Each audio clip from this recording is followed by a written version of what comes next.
বৃদ্ধ বয়সে ৬০-৭০ বছর ব্যবধানের কোনো নারীকে বিবাহ করা যাবে কি না?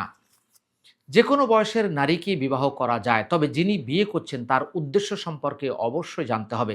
কেননা আমরা সাধারণত বিয়ে করে থাকি কোনো মহিলাকে যেন তিনি আমার সেবা করতে পারেন, তিনি যেন আমার জৈবিক চাহিদা মেটাতে পারেন।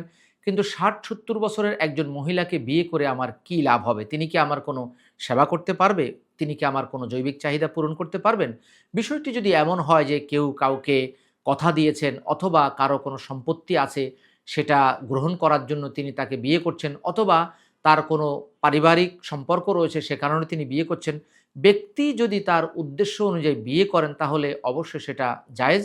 তবে অবশ্যই আপনাকে আমাকে বুঝতে হবে যে বিয়ের পরে আমি তাকে কন্টিনিউ করতে পারবো কিনা। অনেক জায়গায় দেখা যায় যে ৬০ বছর ৭০ বছরের মহিলাদেরকে বিয়ে করা হয়।